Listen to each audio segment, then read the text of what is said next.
Ito nga bang TNT Tropang Giga ay handa nang i-trade itong si Mikey Williams dito sa SMC? Hanggang ngayon parang walang katapusan itong problema nila. Actually, hindi lang pala ito si Poy Eram at ito si RR Pugoy ang wala. Pati si Justin Chua hindi rin makapaglalaro dahil sa injury. Ngayon, kailangan nila itong si Mikey Williams dahil hindi naman kaya mag-isa nitong si Ronde Hollis Jefferson kahit gaano pa siya kagaling na import. Isipin mo na lang, ang team ng TNT walang center. Si Poy Eram wala, itong si Justin Chua wala, nandiyan lang si Kelly Williams, si Jewel Ponferrada at yung si Henry Galinato. So pahihirapan talaga sila ngayong konferensya na to. Kaya sa ngayon, gusto man nila sana kunin to si Mikey dahil kailangan nila ng scorer. Andun pa rin sa US nagbabakasyon at wala daw balak umuwi. Ang solusyon kaya dito ay i-trade na siya either sa San Miguel o sa Ginebra. Katulad nung ginawa natatandaan ninyo yung nangyari kay Terence Romeo. Hindi na natin di-disclose, no? Pero nagkaroon ng problema ito si Romeo dun sa TNT noon at napilitan sila itong i-trade nga sa San Miguel Beer. Ngayon, ang tingin ng karamihan, baka ganyan din ang mangyari dito kay Mikey Williams na eventually ma-trade din sa SMC. Alam naman natin na salary ang problema eh. Itong kay Jeronteng at kay Maverick Ahanmisi, ganyan din ang nangyari sa Converge. Yung salary naging problema, pero of course nakita natin nung nasa SMC, hindi naging issue yung salary dahil binigay ng SMC yung gusto ng mga players. So malamang kaya ganyan ang mangyari dito sa TNT Tropang Giga. Naibigay na lang ito si Mikey Williams habang may trade value pa dito sa San Miguel o kaya sa Barangay Ginebra para naman may makuha silang player in return na mahusay din.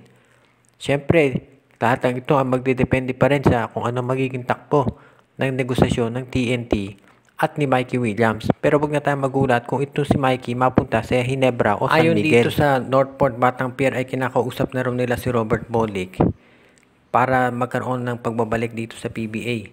At kung posible daw, baka maihabol pa dito sa Commissioner's Cup. Pero walang umaasa na magtatagal si Bolick diyan sa Northport Batang Pier. Kung ang kontrata nito si Bolick dito sa Japan B-League umabot na 40 million ayon dito sa Spin PH, asahan natin na hindi yan tatanggap ng mas maliit. Kaya sa tingin ko ang Northport hindi naman yan i-afford at malamang ang bagsakan yan ay SMC. Kaya yung i-afford din ng MVP Group pero ang rights ni Bolick ay nandito sa Northport at alam natin yan ay mapupunta malamang sa SMC. Ang tanong na lang ay kung sa Ginebra, Magnolia or San Miguel. Siguro ngayong conference na to ay hindi pa malilipat itong si Bolick dahil syempre medyo huli na dahil November 5 ang opening ng PBA. Anong date na ngayon? Medyo mahihirapan magkaroon ng transaction dyan lalo na at yung rights ni Bolick nasa Northport pa rin. Titignan siguro muna ng PBA kung ano magiging laro ni Bolick dito sa Northport pero walang nagdududa na magiging maganda pa rin yung performance niyan at kapag nagkataon syempre dyan na natin makikita dito sa Philippine Cup kung saan mapupunta ito si Bolick susunod. Kung sa Ginebra, dahil nandiyan si Ahanmisi, baka hindi nakunin ito si Bolick. Ito namang SMB, mukhang settled na sila dito sa Romeo at Enciso at Keith Jimenez. Pero depende siguro sa magiging performance ng San Miguel dito sa conference. Kung bumagsak yung performance nila, baka nga ito si Bolick dyan mapunta. Or baka matuloy na yung Paul Lee for Robert Bolick trade na inaasahan ng marami. Kaya sa ngayon, asahan natin na itong Northport Batang Pier gagawin ang lahat para mapabalik ito si Bolick dito sa PBA. Dahil syempre, ultimately, hindi lang Northport kundi maski SMC ay titignan kung ano mangyayari dito sa sitwasyon ni Robert. Sinabi nitong si Terra Firma coach Jana Del Cardel na handa na raw magbago itong Terra Firma at sila daw ngayon ang tinatarget nila talaga ay yung playoffs. Naniniwala ito si Cardel na dahil dito sa kanilang bagong recruit na si Stephen Holt, lalakas na raw ang Terra Firma at matatapos na yung kanilang delay. Hindi na tatapos never ending na losing streak ngayon sa PBA.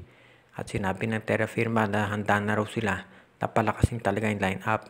Yung kanila daw tandem, itong si Stephen Holt at itong si Wami Chongson, siya daw ang mamumuna dyan sa kanilang line-up ngayon at sigurado sila na magagawa sila ng paraan para makapag-compete. Mahusay din daw yung nakuha nilang import.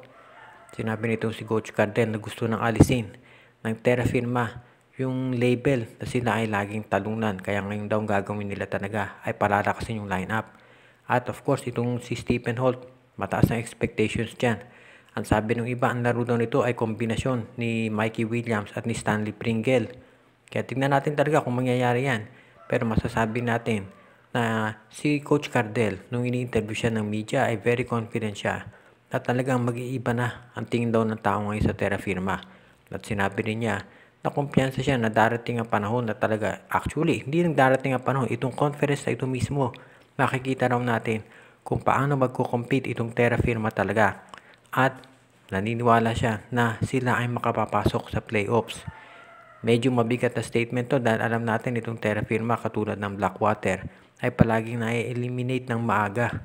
Pero ngayon daw ay sigurado itong Terra Firma dito sa kanilang lineup at very confident si Coach Cardell na magkakaroon sila ng tinatawag na breakout conference kung saan sila ay makakaabot na talaga sa playoffs at masasabing isa ng tunay na talaga na PBA team. Itong Converge Fiber Access ngayon, ayon dito kay Coach Aldin Ayo, ay iaapila nila yung naging desisyon ng PBA na hindi palaruin ito si Mac Talio for 3 months. Alam natin lahat na ito si Talio ay kinukonsidera. Actually, talagang siya ang number 1 rank natin na FIBA 3-on-3 player. Dahil kung titignan natin yung statistics at yung performance niya, talagang siya ang pinaka-top natin ngayon. At excited nga itong Converge nung nakuha siya dahil magkakaroon na sila nung tinatawag na Big 3. Itong si Talio, si Shawnee Winston at itong si Justin Arana. Itong si Talio at itong si Winston ang papalit dito kay Ahal Misi at Jerome Teng. Kaya kahit nawala yung dalawa sa free agency, confident sana itong Converge Fiber Access. Ang problema nga lang itong naging ruling ng PBA medyo disappointing talaga at hindi lang mga fans ng Converge, kung hindi maski PBA fans in general, dismayado dito sa rule ng PBA. Dahil ang tagal nang wala nito si Talio dito sa PBA at ang dami na niyang pinaglaruan ng mga tournament sa FIBA at never naman siya na na-test ng positive. So, tignan natin ngayon kung ano mangyayari. Inapilan ni Coach Aldin Ayo yung decision at iniintay pa nila kung ano magiging outcome nito. Pero sana naman magbago ng isip ang PBA.